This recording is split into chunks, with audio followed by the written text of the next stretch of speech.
Fala aí, galera, tudo tranquilo? Hoje estamos aqui para apagar os fogos, apagar os incêndios.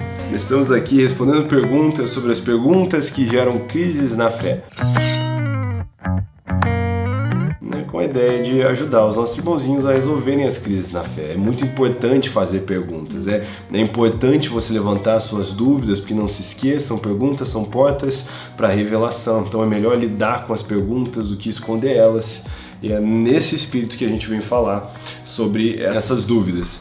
A gente tirou mais algumas aqui no anonimato, vamos manter assim na série, mas vamos responder duas perguntas que vocês enviaram com a mesma resposta, elas são perguntas parecidas. Será que eu realmente sou salvo? Entre parênteses, realmente, vários pontos de interrogação, carinha chorando de desespero.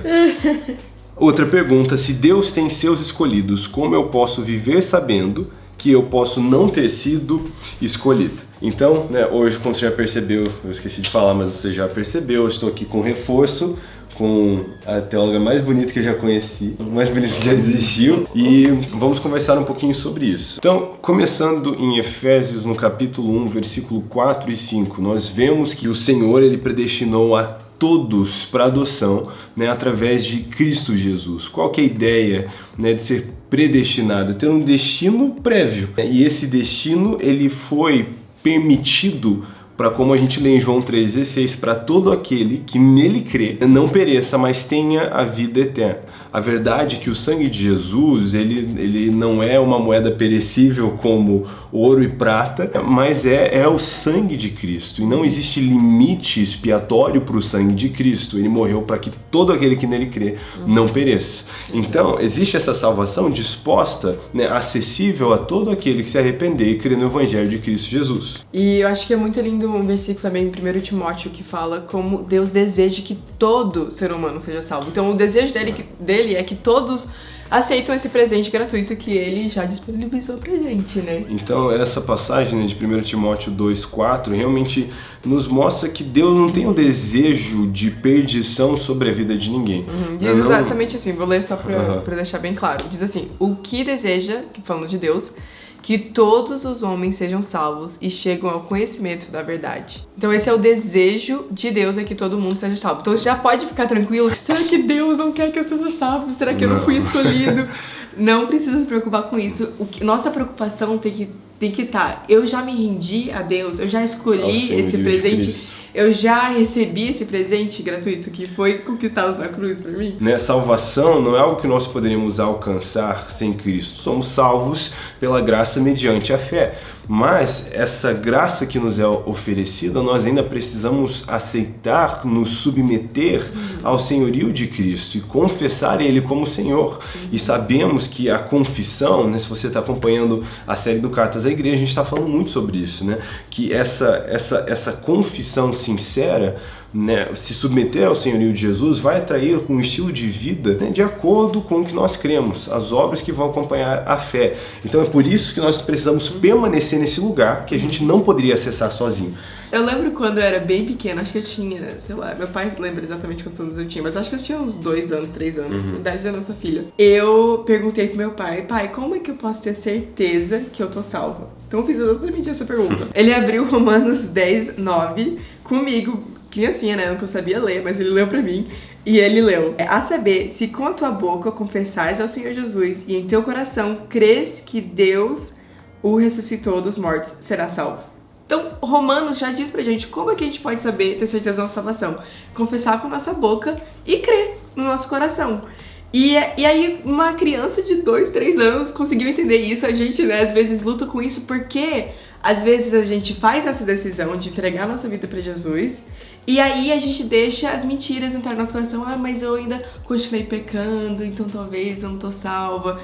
E a gente não é salvo pelo que a gente faz de errado ou que a gente faz de certo. A gente é salvo pela graça. A gente não tem poder pra se salvar. Exatamente. Mas essas duas coisas são chaves pra gente ter certeza da nossa salvação. A gente confessou com a nossa boca e a gente creu com o nosso coração. Agora, muitas pessoas acham que crer no coração só significa desejar muito. Ou assim, igual uma criança pequena acredita que o Papai Noel existe. Mas crer significa que você vai agir em cima disso, que você vai viver sua vida de acordo com isso. Então, se a gente realmente crê que Deus morreu por nós e a gente agora foi salvo, a gente é incluso na família de Cristo, a gente vai ter que ter uma mudança de vida, né? Queira ou não, nossos hábitos podem estar atrasados, mas a gente dia após dia vai estar lutando pra alinhar isso com aquela nossa crença. Que a ideia de tomar uma cruz para seguir Jesus e entender que agora não sou mais eu quem vivo, mas Cristo vive em mim, como Paulo escreve aos Gálatas, não sou mais eu. Sim. Então eu agora, essa vida que eu vivo no corpo, eu vivo para o Senhor Jesus. E eu acho que é importante entender, porque a gente já viu várias pessoas, né, às vezes nessa crise de batalhar pela santidade, e é uma das coisas que a gente mais fala aqui no canal, que existe uma guerra acontecendo nesse momento, existe conflito de natureza. Talvez é o texto que a gente mais citou recentemente, mas Gálatas 5, do 16 em diante, vai trazer toda essa perspectiva de que o espírito milita contra a carne o tempo inteiro, que tem naturezas opostas. Por que eu estou dizendo isso? Que enquanto vivemos nesse corpo, que Paulo em Romanos 7 diz que é regido pela lei do pecado, vai haver esse conflito de natureza. Então não é porque nós nascemos de novo que esses desejos maus são instantaneamente, né, excluídos, desaparecidos. Então vai haver essa batalha, mas precisamos entender que agora caminhando com Cristo é uma batalha que precisamos travar, mas não é porque você tropeçou e está passando pelos processos de aprendizado, de caminhar nas escrituras, né, que tudo isso foi inválido. É até interessante você olhar, né, ainda antes, na velha aliança, ver Davi, um homem segundo o coração de Deus, o como ele pisava na bola, sabe? Não é o quanto a pessoa não cai, mas acho que a rapidez com que ela volta para o Senhor. Se arrepender de verdade. Se arrepender genuinamente. Eu lembro uma ilustração que me ajudou muito a entender tudo isso, assim, de salvação e perder a salvação, eu tô salvo mesmo, eu fui escolhido. Me ajudou muito essa ilustração que meu pai até me deu também. Ele já falou várias vezes em pregações, mas eu acho que ilustra bem.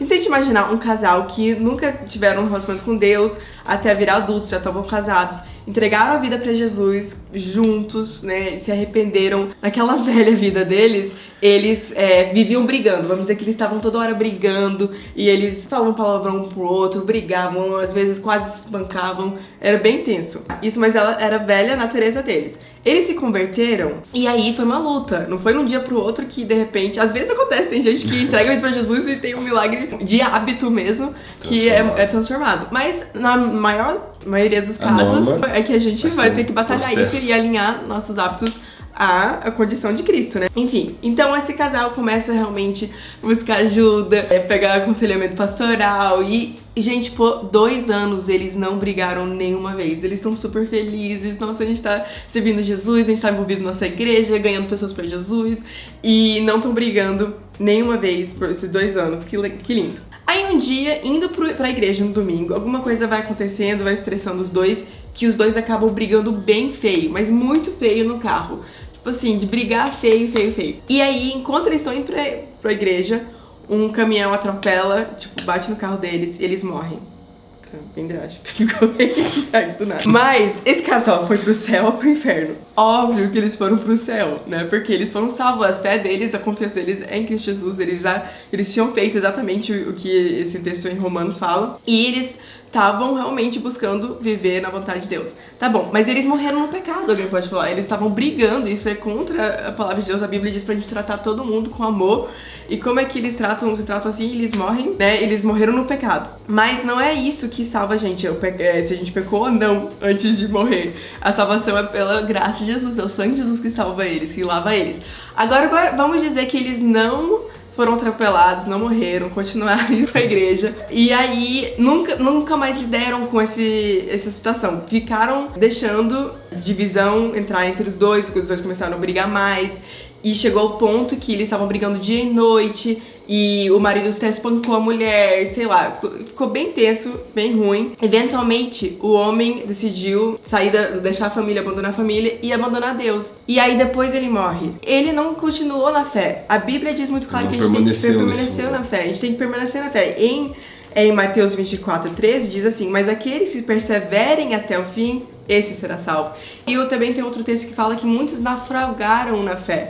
Então é possível você perder a sua fé em Deus porque você fica vivendo no pecado tanto que você vai se distanciando de Deus, anestesiando o Espírito Santo, te chamando a atenção, querendo que você conserte as coisas, mas você anestesia isso até que chega um ponto onde você não tá vivendo de acordo com a sua É o fruto da iniquidade, palavra, né? É o pecado repetido, insistindo, é onde tem falta de arrependimento, que o pecado acontece de novo, do mesmo jeito, de novo e de novo. Então eu diria que até o momento que a pessoa tá se arrependendo genuinamente e buscando ser parecido com Cristo, ela sempre vai ser salva. Qual que é a questão aqui? É alguém que decidiu se afastar do lugar que Cristo trouxe ela, que ela não poderia alcançar sozinha. É alguém que decidiu descer do colo do Pai, alguém que decidiu caminhar fora dessa aliança que nós temos com o Senhor. Então, como que essa decisão foi feita? É quando nós não vivemos debaixo do senhorio de Cristo Jesus. Né? O cristão ele não chama Jesus de Senhor para viver como dá na telha, não.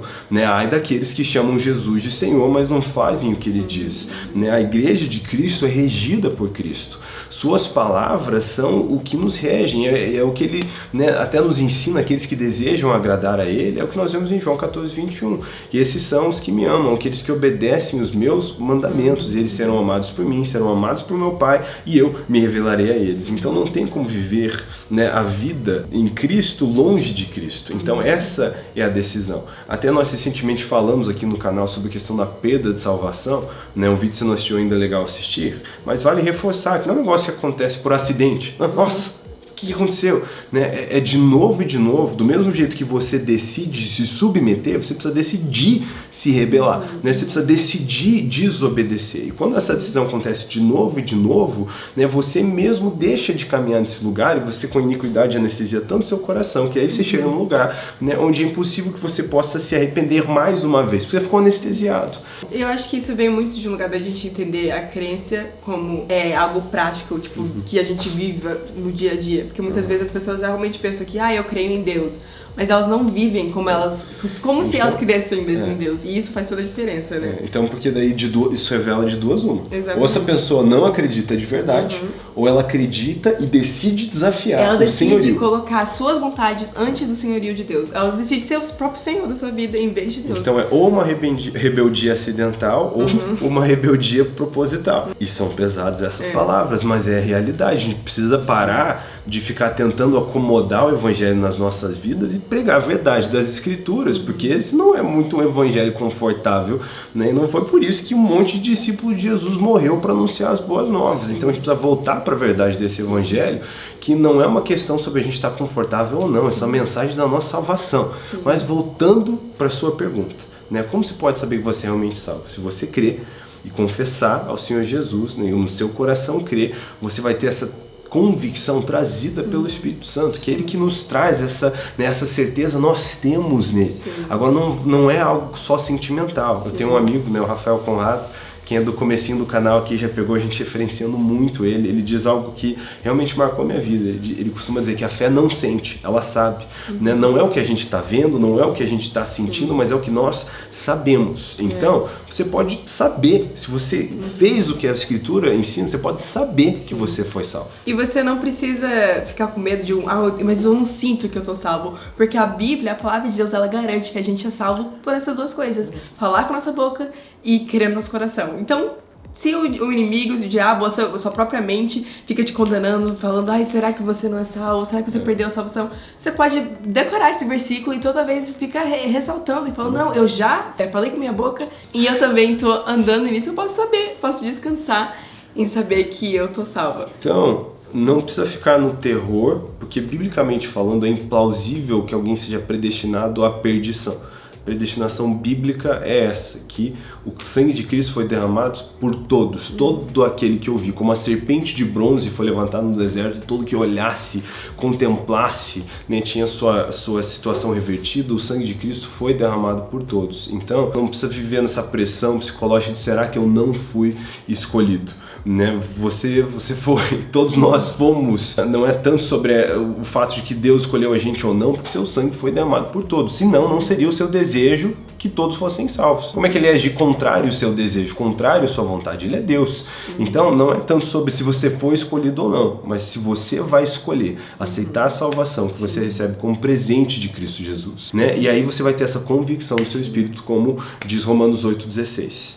Então vai ter essa certeza, e não vai ser só uma coisa de sentimento, é você saber. Você sabe porque a Bíblia garante. É a palavra de Deus, é e verdade. a gente pode descansar nela. Então, eu espero que a gente possa ter respondido a sua pergunta, sem gerar muitas outras perguntas, né? Não apagar um incêndio causando outros 3, né? Mas a ideia realmente é fortalecer os nossos irmãos na fé, e é isso aí. Deus abençoe. Mais alguma coisa? Eu só ia falar, é muito bom não ter medo de fazer perguntas. E faça mesmo as suas perguntas e vai atrás de descobrir respostas. Não deixa só, tipo, vou deixar as perguntas aí. Faça bastante perguntas. Incomode aí seus pastores, seus líderes, as pessoas no seu redor. Incomode a galera na internet, mas faça pergunta. Se não tem para quem fazer, anota no caderno, mas não deixa a dúvida passar. Porque uma dúvida respondida é igual uma crise no relacionamento que é resolvida. Né? O relacionamento fica mais forte. E assim são as crises na fé. Uma fé fortalecida é uma que teve várias dúvidas respondidas. E a verdade não tem medo de perguntas, então tá tudo certo. Vamos seguir a deixa do Tiagão aqui. Que nós estamos aqui para esperançosamente responder suas dúvidas e também colocar dúvidas nas suas respostas. Então, as Escrituras nos confrontam, nos ensina, mas também no meio de todo o rolê nos conforta, porque a verdade é confortadora, porque ela é estável, né? Então, já quase entramos em outra vertente filosófica aqui, mas é isso aí. Deus abençoe você. Eu espero que esse vídeo possa ser edificante, espero que não muita gente fique tiltada. Eu consigo pensar, algumas pessoas vão ficar levemente tiltadas, mas é isso aí.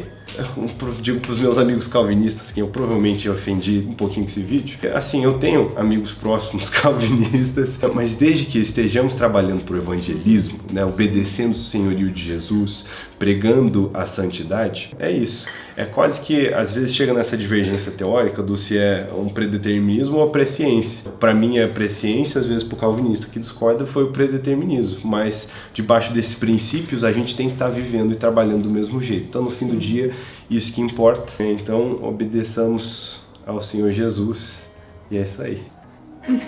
É nóis!